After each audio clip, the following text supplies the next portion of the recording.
មួយជួនដល់បងប្អូនទាំងអស់គ្នា page នេះកំពុងតែ active លើបណ្ដាញសង្គមយើងមកណាផុសលក់ឃើញ boot ឃើញដើរឃើញគេចូល comment ច្រើនមែនតើ page នេះសូមកុំទិញនៅ page នេះអី page នេះគឺ page បោកទេបងប្អូនពេលដែលយើងទិញអីវ៉ាន់យើងឆាតចរចាមកហើយផ្ញើលុយទៅហើយគឺស្ងាត់ជ្រាបនេះរូបភាពដូចខ្ញុំបង្ហាញនៅខាងក្រោមហ្នឹងនេះហើយជា page បោក page នេះ page ផ្ញើលុយទៅហើយអីវ៉ាន់អត់បានមកទេចរចាមួយគ្នានិយាយមួយគ្នាឆាតត្រឹមត្រូវដល់ពេលបាញ់លុយហើយចាប់ផ្ដើមស្ងាត់ជ្រាបហើយក៏ខ្ញុំបាន page ហ្នឹងក៏ខ្ញុំធ្វើតាមផ្លូវច្បាប់ដែរហើយនឹងមានរូបភាពគាត់នេះរូបភាពគាត់ឲ្យឃើញទេ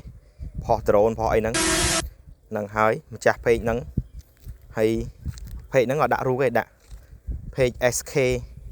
HSK Store សាខាភ្នំពេញនេះ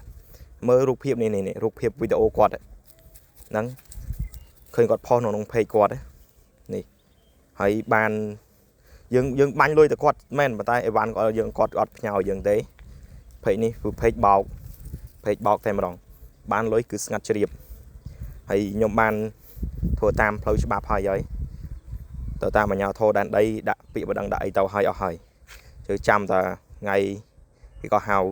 ឡើងទៅដោះស្រាយទេប៉ុន្តែសូមធ្វើវីដេអូនេះដោយចង់ប្រាប់ទៅបងប្អូនទាំងអស់គ្នាកុំឲ្យដូចខ្ញុំចាញ់បោក page នេះមួយហើយនេះវីដេអូដែលខ្ញុំឆាតតាក់ទងមួយគាត់នេះតំណតំណងមួយគាត់សួស្តីបងប្អូនត្រូវការត្រូវមានតែបាទ DJI Air 3S $620បាទហ្នឹងហើយបងបាន full set combo នេះបង Telegram ខ្ញុំ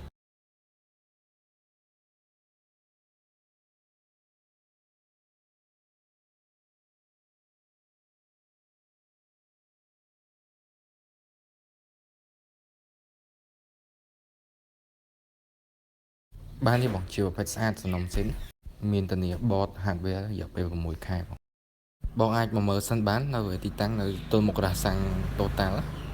នៅជុកវ៉ា2បងបាទតាមខាត់ផ្សាយបានបងផ្សាយបានចាំតិចបងចឹងខ្ញុំមើលខ្ញុំចូលមើល account បងសិនបើសិនជាខ្ញុំទុកចិត្តអាចដាក់ឲ្យបងប្រើសិនបានហើយបងខ្វះបានចាំខ្ញុំដាក់ឲ្យបងឲ្យអ្នកនៅខេត្តណាវិញដែរខែក្រោយហ្នឹងឲ្យខ្ទង់ទីប៉ុន្មានទេបងជួបជាថ្ងៃទីបានអូខេអត់អីទេបងតែត្រឹមតែមួយខែអត់អីទេខ្ញុំឲ្យបង delay ចុះអីទេឲ្យតែបងឲ្យបានលុយឲ្យដាក់ខ្ញុំគ្រប់ណាបងឲ្យផ្ញើលេខទូរស័ព្ទទីតាំងខ្ញុំមើលមកចឹងសង្ឃឹមថាឲ្យខែក្រោយបងកុំឲ្យលើសដល់ឲ្យហួសថ្ងៃ10ណាបងអស់ឲ្យច្រើនប៉ុណ្ណឹងណាហើយឲ្យតែបងច្បាស់អត់អីទេបងឲ្យថ្ងៃក្រោយទៅបងឲ្យចង់វាយដូរឬលក់វិញគឺខ្ញុំកាត់ចូលតម្លៃសមរម្យទៅបងបាទបងនេះជួយអរគុណ